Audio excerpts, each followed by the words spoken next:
战关键时刻，现在随着陈志被逮之后，全世界都想问，为什么是这个时机点，柬埔寨会把人突然交出来呢？现在随着资料一一出来之后，我们才发现一件事情：陈志从头到尾都觉得我不会被抓，为什么？他竟然是住在金边的堆谷区，什么概念？金边是柬埔寨最繁华的地方，尤其堆谷区就像台北的信义区一样，它是一个豪宅区，它甚至被称作什么比佛利山庄。而陈志就在这个地方买了一大块的土地，就坐拥在这个豪宅里面，所以他压根就觉得我过得好，我吃得好，我睡得好，我从来不会怕我被抓到。但他怎么也没办法想到的是，就在1月7号凌晨3点这个时间点，宪兵过来找他了。宪兵在他家外面层层的包围，还有外国的安全人员在场协助确认身份。这个所谓的外国人员就是中国。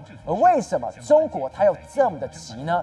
因为他看到了美国动马杜罗的时候，他竟然可以如入无人之境，这么快速的时间把人进去抓出来带回美国去。如果今天同样剧本发生在柬埔寨的话，那陈志被抓走，那该怎么办？千万别忘了，陈志他手中可握的最多的是你共产党的秘密，有多少帮这个高官洗钱，帮忙这些人做一些肮脏金流的事情，陈志他完完全全知道。所以中国为什么要先动手？他就是要先下手为强，这东西绝对不能落到美国的手里。所以你可以看到，当今天陈志被抓完之后，柬埔寨一切风云变色。你看到原本在柬埔寨金边集团这么大，结果金边集团的招牌不见了，完全被抹杀掉了，甚至西哈努克这个地方警车已经在巡逻了。另外，在西哈努克的诈骗园区起火了，不太对，泰国不是没有要打了吗？为什么会突然起火？这3个动作告诉我们一件事情：现在中国在做一件事。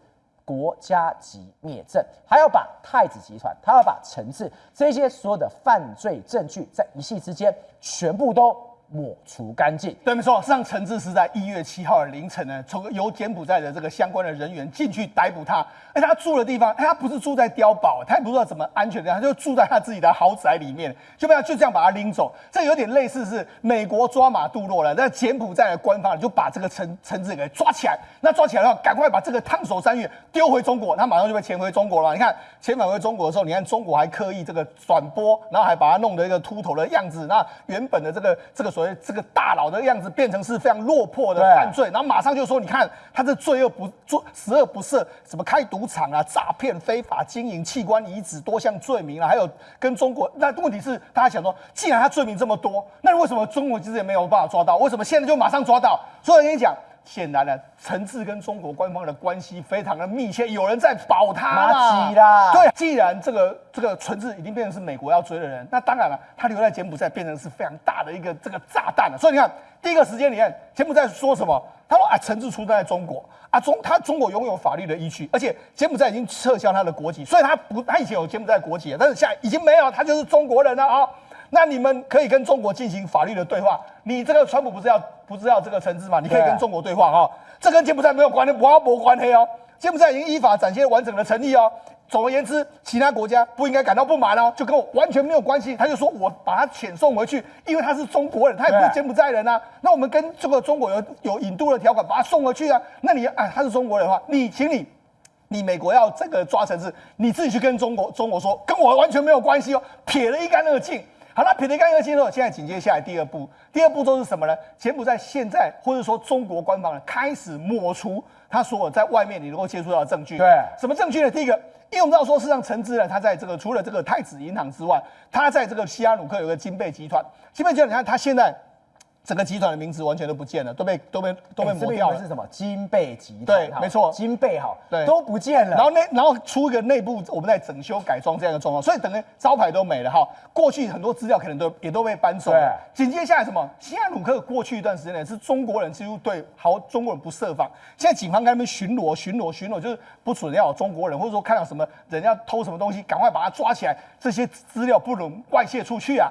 那紧接下来的话，西哈努克当地有非常多赌场，然后有非常多他们当这个所谓之前可能陈志在营运的这个诈骗园区，结果照你知道，这诈骗园区的话，3天5天就一直大火，哪有这么离谱的事情？你说烧1天1个小时2个小时就算，对，3天对，烧火一直烧，对，也就是说我就讲嘛，中国我们过去不是说吗？中国的消防队你要立功就是越慢越好，因为你让它烧光光，这个你才是立了大功嘛。他真的是怕，我怕赶快把它烧掉，因为你看到哦，中国跟诚志2个有非常很密切的关系，对，他们有银行，对，有医院，有政府，有国企，是啊，有器官移植，有赌场，有诈骗，有非法经营。对，现在要不要烧干净？赶快烧！当然了，烧完就跟我没有关系了。因为这后面牵扯到人太多了嘛，所以我就说这个是一个国家级的灭证，就是由柬埔寨跟由这个中国2个联合抹除现在外界能够得到诚志的所有资料。那反正他现在人已经回到中国去了，你要跟中国谈，不然其他都找不到他的任何资料了。而且我们看到什么？真的诚志从头到尾，他都觉得什么？有人罩我，对我完全不会怕。结果没有想到，今天细节出来之后，我吓一跳。诚志跟马杜洛是一样的，对，睡梦当中起来了，处理了，你要回家了。对，好，他跟马杜罗还是不太一样啊。马杜罗是住在军事碉堡，对，他有非常多的人员，还有古巴籍的，还有飞弹什么在那边伺候他。诚志不是，所以你要诚志，他可能真的认为他不会被抓。对，为什么？他住的地方叫堆谷区，因为我以前常常去柬埔寨，所以我知道堆谷区其实是柬埔寨一个比较新的区域，它这些房子都是新盖的。那新盖说，你说豪宅，豪宅怎么都是矮房子？没有错，他们喜欢住低矮的那种楼阁的这个房子，他们喜欢住，因为他们这个过去的他们的好房子是过去类似像法国殖民地那种房子，所以是低矮，然后有庭院的这个房子，他住在这个地方。好，那住在这个地方来说话，因为这个地方有非常多皇宫，这很漂亮皇宫人员啊，还有外国人住在这边非常非常多，而且这个周边来说的话，离他们的政府区域啦，或者说很多餐厅什么地方都非常好，生活非常的便利，所以这个地方就变成是现在新兴的这个区域。好，那诚志就住在这个地方，他住在这个地方来说，听说他只有一些保全在外面啊，保全在外面的时候就没想，就是因为7号的这个时候呢，柬埔寨的这个警方特别行动队就进去了，对，冲进去的时候就把他这个逮捕了。逮捕的时候，他们一开始就是他在官邸旁边的时候，突然之间就出现了武装的这个宪兵，凌晨3点钟，对，宪兵先包围他们家外面，对，然后没有任何谈判，然后直接破门而入。然后破门而入来说啊，就有一个这个不具名的这个所谓柬埔寨官员说什么？他说呢，我们这个逮捕令来自最高层。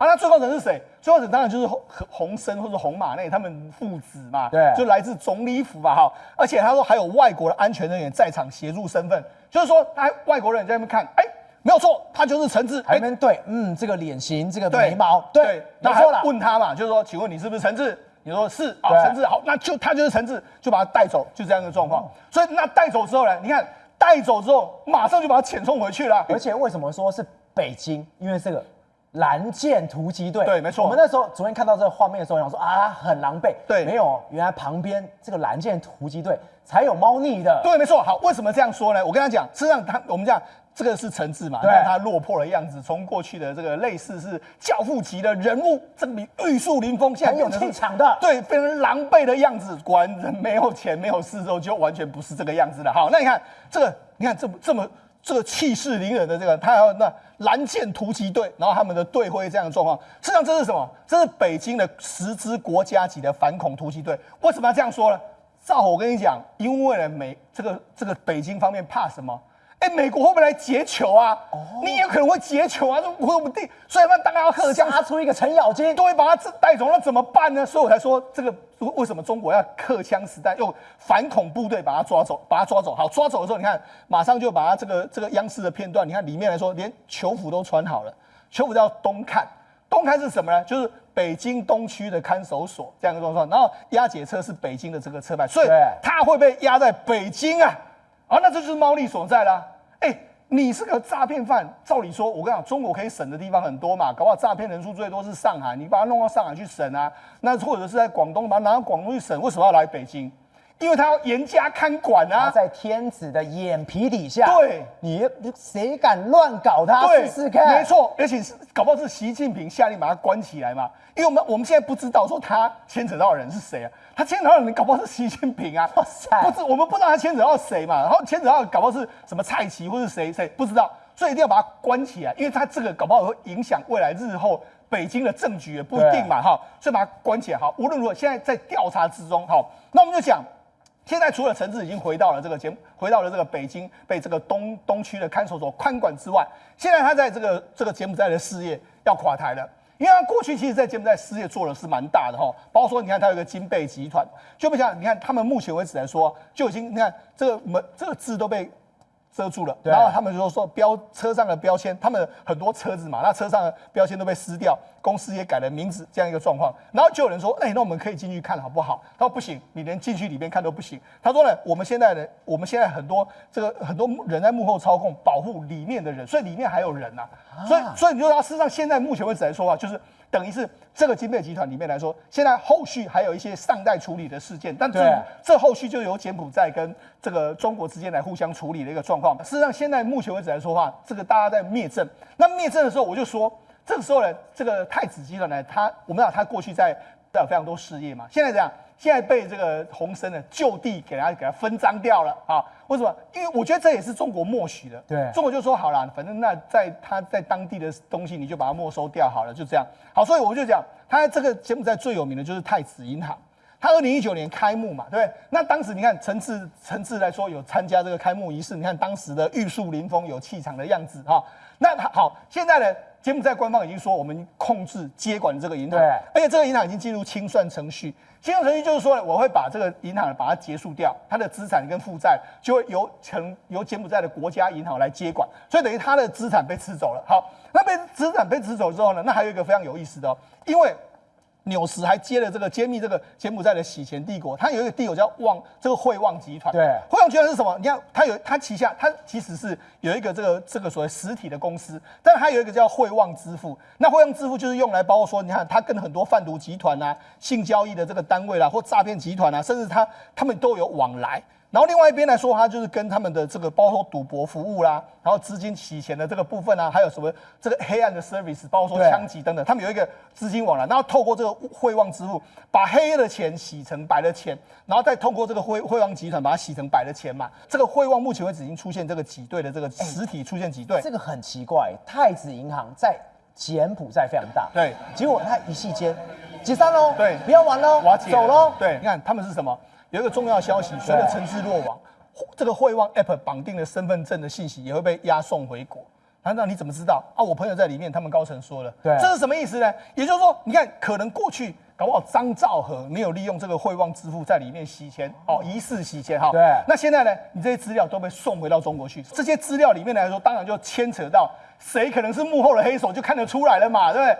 所以我才说，这个是一个非常重要的一个讯息，就是现在所有的资料，所有钱你柬埔寨可以留，但是呢，这个所谓的资料，你一定要完全的原封不动的把我拿回到中国的一个状况。好，那我讲这件事情来说的话，这个第一个时间，陈志被驱逐的时候呢，他马上就柬埔寨王国就已经发表了这个相关的这个说明哈。但是中国第一个时间他都一直没有说，其实他们已经说了很久，但是中国一直到什么时候？中国一直到他早上就已经发布了，他是1月7号的时候他就已经讲了，我们那时候知道哇吓死了，对，就看到中国什么人都没讲。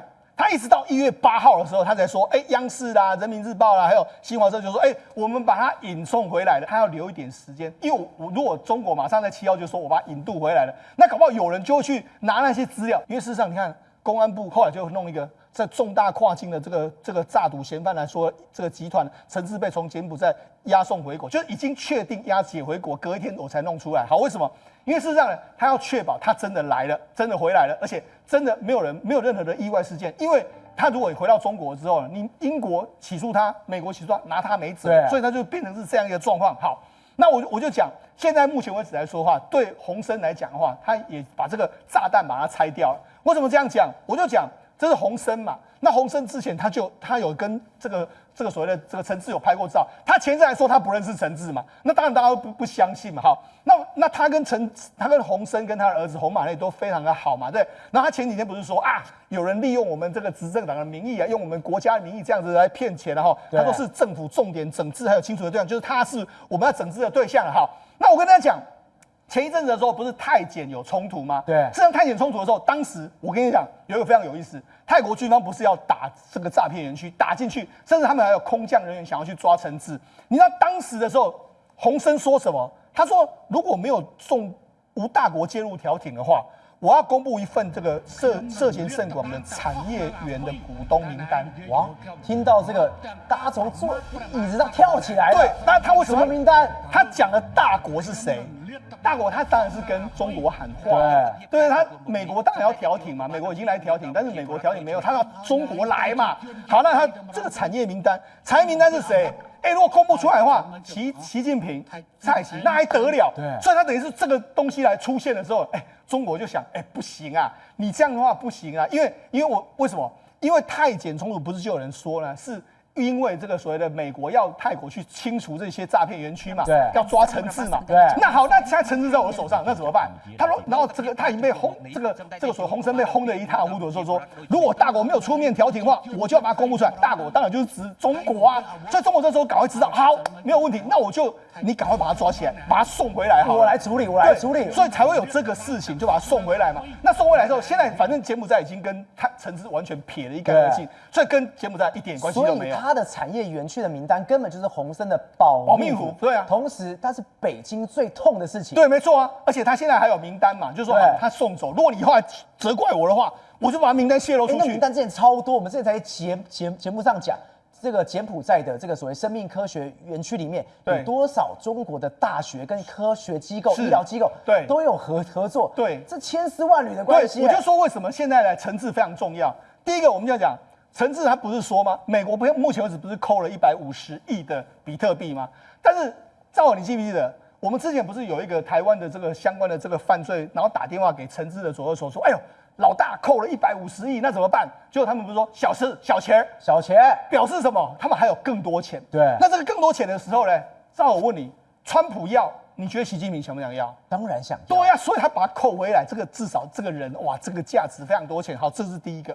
那现在有越来越多人呢去调查出来，陈志在中国内部了，他有非常多公司的股东，看什么重庆曲树无限公司啊、长沙果壳信息公司啊、厦门绝代啦，然后一大堆公司就是他约莫有担任大概8、9个公司的这个董事，一个叫智浩达智浩达上市的时候，其实陈志当时也有去，对，他是做什么？他是斜坡工程商，对，没错，他是建商，然后还有一个叫坤集团，这个也是新加坡，都是跟陈志有相关的关系。就没想，你看他的旗下公司的股价突然出现一个大涨的这个状况，大家觉得很奇怪。陈志被抓，照理说他应该是完蛋啊，就为什么出现这样？我跟他讲，因为陈志是这个目前的人物嘛，那目前人他现在已经完全被踢走，真实的势力要出现了，那真实的势力当然不允许股价跌成这样，给拉起来。所以我跟你说，这后面的水相当之深啊。真正陈志后面的太子集团后面的太子们。或是皇帝们就准备要出来的一个情形了，因为我们刚才一路看现在中国真的是把以前在中国用的招数完全在柬埔寨上面，霹雳手段抓人，抓完之后毁尸灭迹，我不让任何的痕迹留着。就大家想说，你一定是非常急嘛，你一定是怕所有的资料流落到美国那个地方。结果你说不是他既然未来要跟川普，不管是要见面，或是谈什么一些峰会上面。陈志他会变成一个筹码吗？陈志当然是一个筹码啦，但是他中国怎么用我不知道。但是呢，事实上，在很多的这个被害者，还有很多的资产，其实都在美国，甚至在台湾这些地方嘛。那问题是这些地方，但是问题是人在你手上啊。所以中国就说，如果你要的话，要不要来合作嘛？就是类似这种，就把它当做一个筹码概念了。当然了，我也可能就是说背后来讲话，陈志后面有一大批的就是太子党，或者是说有这个红二代，他们的一些杀手锏可能就在陈志的手上。这一号人物真的必须要处理掉啊！毕竟来讲，他是一个小小的从一个福建的小渔村长大的一个小孩，竟然可以在全世界呼风唤雨那背后没有中共的这个相关的人马支持，他怎么可能做到这件事情呢？红二代的钱都在他的口袋里面，是啊，到底流到哪里去？你放到哪里去？你要讲清楚呢。对啊，所以他没有把他杀人灭口，我觉得已经算是不错了但是呢，因为中国会不会也用他这个东西反向的去可以跟川普来谈一些事情？不过呢，可能川普也不会说，这个小子这样子。因为他有比特币嘛，他有很多的这个东西嘛，那这小子来讲的话，其实也不会撼动到川普。你说习近平要拿这个东西来跟川普谈条件，川普想说你这好小子还来跟我谈条件，我这个老大哥我没给你要东西就算不错了。最近来讲的话，我们发现了一个非常奇特的事情哦，对，中国软下来了哦，中国开始跪下来了，怎么不可能？你看到这个礼拜开始，中国干嘛？开始买黄豆了，买大豆了啊！之前都不买的，他都骗人的。之前都在骗诓川普啊，就是这基本上答应川普，然后结果没做到。哎，没想到这个礼拜啊，竟然中国的这个什么中储粮竟然下单了，要买10船的美国大豆，真的买了，要买10船美国大豆。那你知道，连贝森特都跳出来讲说，哦，现在中国呢正在履行他这个过往的承诺啊。预计今年2月底的时候，还会再继续下单，会从现在已经到1000万吨的大豆呢，会持续购买到1200万吨了。哎，你想想看，抓了一个马杜罗之后多好用啊！你看中国真的一向都是视食物为俊杰，我全部买单了，我全部买单了。对，所以你看啊，他说中国，哎，你要来抓赖清德吗？不是，他先跪下来，跟川普先跪下来，告诉川普说，啊，这个啊大豆来讲的话好解决，然后再来一件事情哦，哎。现在开始跟委内瑞拉切割了。他说啊，其实我们过往来讲的话，跟委内瑞拉也没有太多的关系了啊。你事实上来讲的话，他就讲一大堆理由。说你看，本来啊，我们最高的这2012年，这是谁讲的？这是彭博社报道的。这是彭博社报道是运用中国的一些官员所释出来的，特别是一些学者，清华大学国际关系学系教授唐小阳指出，过往来讲的话，2012年北京跟委内瑞拉关系是最好的时候，进出口是最高的时候，但是后来呢，就逐步的越来越少了。所以是什么意思呢？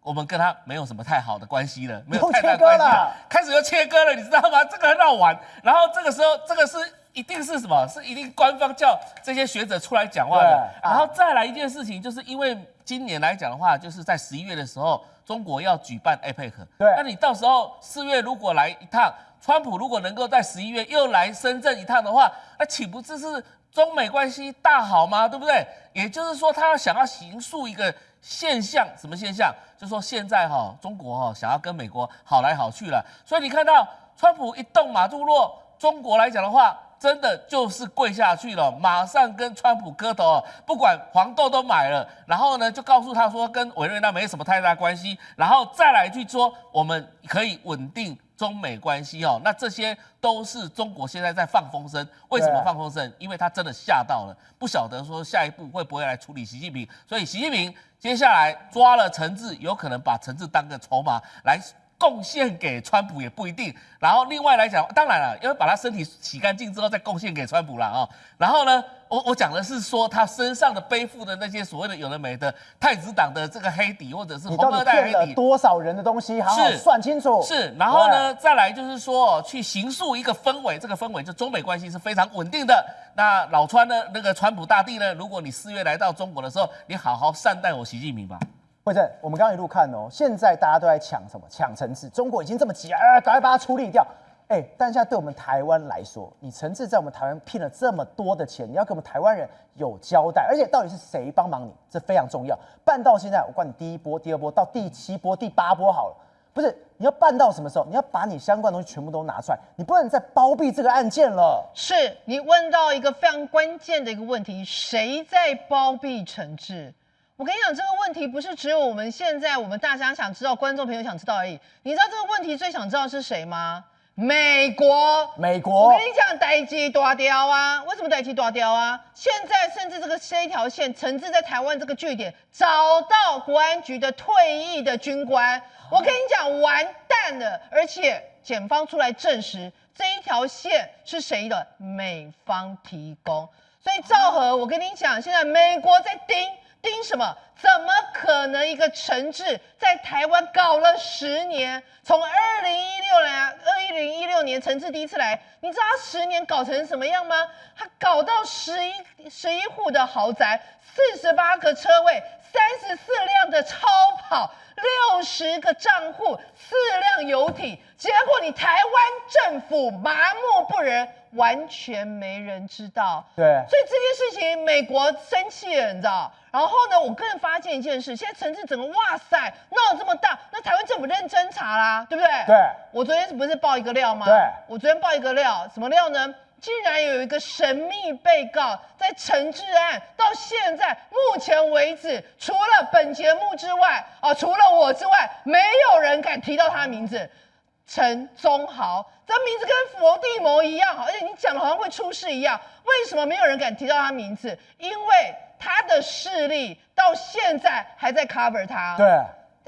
怎么可能？这个案子已经是全球瞩目的案件，竟然有一个律师，而且他是前司法官转任律师，现在变成太子集团案的被告，目前为止只字不提。你就知道这水有多深。对，我跟你讲，你看一下他的学经历，你也惊喜，你知道吗？他那时候这个媒体，人家他曾经这个中华什么公司治理协会，他去演讲。你知道他当时已经2022、2023年，他的现职身份是什么？理律法律事务所特聘顾问。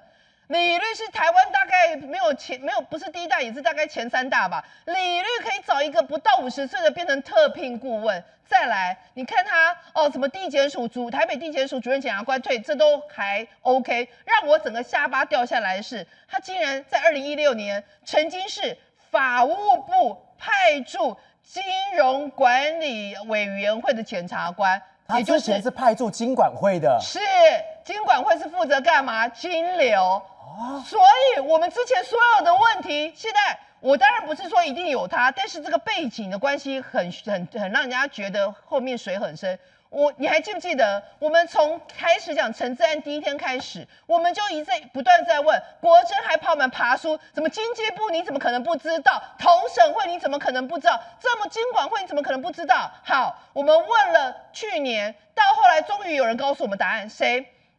那一个吴宗宪立法委员，他说从那个太子集团从108年到现在，总共金管会通报了52次可疑交易。金管会说他们有通报啊，调查局说他们有26份的分析报告啊，那为什么你检察官都不办啊？你到底为什么检察官都不办啊？对。结果陈百利调查局局长他说什么？美方查案前，检察官没有分案调查过，后来又改口，112年，也就是2023年有检察官指挥办案过，你到底是有还是没有？你看起来现在大家查很认真嘛？我跟你讲，现在查到你知道吗？我后来仔细爬梳一下，原来太子集团过去这10年总共分3阶段啊，哪3阶段？一开始第一家公司是什么？就是我刚刚提到的那个天旭这家公司。然后呢，当时负责台湾这个太子集团台湾的掌门人是谁？就是张纲耀。结果你知道，张纲耀他竟然在2021年的时候就发生了黑吃黑的事情，他就把钱给卷走了，卷走了9亿多啊，透过我们银行体系卷出去，结果还被官司打来打去。你竟然检察体系、调查体系一样不管不知道，结果你知道吗？因为黑吃黑之后，结果变成掌门人变成谁？变成王玉堂。王玉堂之后马上汇款这件事情，找了另外一个现在新查到的汇智国际公司的负责人卢冠安，就他等于是他开始去接手这些事情，他把我的钱卷了没关系，就让汇智再来帮我洗钱。你知道这个人多厉害吗？他成立了200多个OBU， 也就是我们之前有提到的，就在台湾的，但是他是那种海外的相关的一个公司，在台湾这边的一个相关的账户，200多个，负责干嘛？洗钱。我跟你讲。昭和这有个猫腻哦，你要知道我们的这个 OBU 相关的这个法案啊，境外资金汇回管理运用条例啊，你这个专法你知道什么时候通过的吗？2019年7月3号。你知道陈志什么时候捧着几十亿来台湾扫豪宅吗？2019年7月，就在当年同月份之后，我们立法院一通过境外资金管理条例之后，陈志捧着40几亿现金。砸买豪宅买豪车，这中间有没有猫腻啊？对，有没有立法委员配合设立这个相关法案啊？有没有金管会在配合啊？有没有经济部在配合啊？问到现在，民进党政府没有给我们一个答案，他们甚至连政风单位去查都没有去查。好，现在来了，被人家逮到这一条线，对不对？卢冠安，我跟你讲。更可怕的一件事情是，陈志现在被人家美军认定，他在台湾的任务有2个。对，第一个就是洗钱，对，把这些所有脏钱洗成，透过博弈，透过什么方式来洗钱。第二个就是假所谓的商业之名，事实上进行军事的一个刺探。好，最新的一个发展，找到谁？找到这个人是谁？老天，国安局的退休军官，对，也涉案。我跟你讲，这个事情真的大条了。我们都知道，在美国的起诉书上有一个重点，就是太子集团透过这叫 Great Legion 的这一家公司和帛琉当地的犯罪人王国丹，然后呢，甚至他们其中还有什么中国的人大代表什么之类的，他们在这边框了一个岛，然后在干嘛？就开始以所谓盖度假村之名。事实上，那个度假村离美军的一个基地很近，就在观察。你知道那个度假村的负责人是谁吗？就是现在被新查到的这一个这个石姓男子啊，这个国安局退休的军官石彬芳，对，就是他。我想请问一下，有这么巧吗？我们台湾竟然有一个国安局退下来的军官，退休之后刚好跑到这个帛琉，刚好变成太子集团找来的一个人头负责人吗？对，这个国安局所以我现在有个很大的疑问。你说那种巧合性，如果只有1-2件那也就算，很多的诸多巧合一串起来。它根本是剧本，那不是巧合了。对，你讲的非常好，什么剧本？它其实就三步骤。第一步骤，我先布点，我在台湾布点。它第一个是布点天序之后，开始把整个当我们台湾通过了这一个相关的境外资金汇回条例之后，它已经不只是在台湾布点，而是把所有相关那时候刚好香港反送中，所以香港要的资金就是不是停泊在台湾？停泊在台湾之后，最后怎么样？以商业的名义进行国军军事刺探，帛琉可以完美的监控美军。台湾是帛琉的邦交国，这就是为什么他需要台湾人。他现在你看现在看到的度假村。负责的名义上的人是我们国安局退将，真正负责相关的一个操盘的也是3个台湾的女性。那你觉得他这是巧合吗？这根本就是中国写好的一套剧本。所以问题回到最后，这个没有国安法的问题吗？如果这条线是美军 pass 给你的，美军是不是警告你台湾政府不要再给我装聋作哑？到底有多少在地协力者？从你的政治面，从你的司法面，从你的媒体面，从你的方方面面，有多少诚挚的同路人？瑞哥，我们刚刚有讲一个关键哦，所谓的诚挚，他是2017年的时候，他自己说我是福建商人，我来到了台湾，然后我觉得第一个他是福建，第二是什么？他今天来到台湾，这跟过去那种非常非常像。你看到哦，最近大家就在吵一件事情，他说习近平。过去也有改一个名字，他不用习哦，他叫什么白羽，甚至过去的蔡奇也是用那种福建商或者那种福建帮名来到台湾去，所以这根本就是一个福建帮的一种 SOP 吗？那么没有错，那么大家都知道习近平啊，在福建待了10几年啊，大概快17年多啊。那么事实上呢，习近平不是一开始就变成领导人了嘛？不是嘛？他其实是不断的这样爬来爬去，像之字形这样的爬来爬去嘛。那么有一段故事是啊，那么我所认识的这个等于说姚立明教授啊，那么他自己本身曾经透露过一件事情，我相信他不会说谎啊。为什么呢？因为在1988年的时候，当时姚立明还是副教授的时候，那么当时他应邀到中国福建的厦门市啊，参加了一场两岸关系研讨会。那么两岸关系研讨会其实就是正常的这个学术交流啊，文化交流没有什么嘛。但是在这个交流的过程当中啊，那么有人来跟他讲说啊，那么研讨会的休息之间，有人来跟他递上一张名片说，有一位这个企业家啊，那么想要见你啊，想跟你这个认识一下交流一下。然后呢，他在这个政府机关内有一点影响力，对那通常是这样子的。他当记者的、当教授的，反正有交流机会，我们都一定会多交朋友嘛。对，不管你是3教9流这个4农工商，反正只要有机会跟你这个等于说这个交往呢，我不管你真正的目的是什么，你的身份是什么，反正大家先交个朋友嘛。那姚立明就想说就认识一下，没什么不好啊，就去了。那么到了一个到了一个房间，这个相关的房间了以后呢，对方很客气，看他来了以后，站起来然后很客气握手了以后，递了他一张名片。对，那个名片上面写的字叫做白宇所以呢姓白，白先生白先生，白先生你好，那就姚先生你好然后两边就认识了嘛，大家就交流一下，也没有想太多，对，姚立明也没有想太多，就想到说都认识一个朋友，那么结果呢，事隔就结束以后，事隔2年。那么2年了以后呢，他突然间看这个相关的这个新闻报道嘛，说中共呢新任命的福州市的党委书记你要知道福州、厦门、福州这些都是福建，就是专门对台相关的统战工作的嘛。然后对台像东部战区也在福州，也在福建嘛。那么当时呢留意一下，那个电视上的那个人。那个新上任的福州相关的这个的书记，不是白先生吗？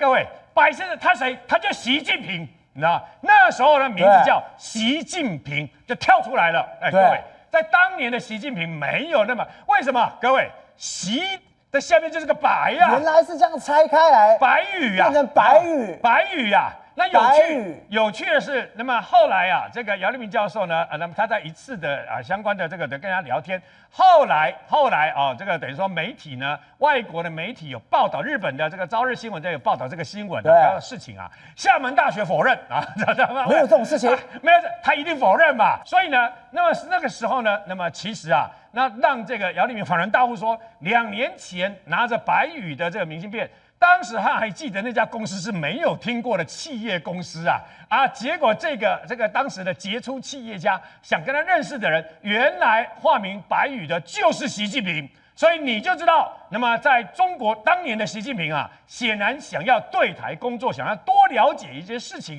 我不会觉得非常的压抑，因为在对台工作里面，其实中共这样做才是对的。宏观取材，厘清真相，犀利精准，深入剖析，时刻掌握关键，新闻时事不漏接。老时段，新气象，我是钟浩和，关键时刻2.0全新出击。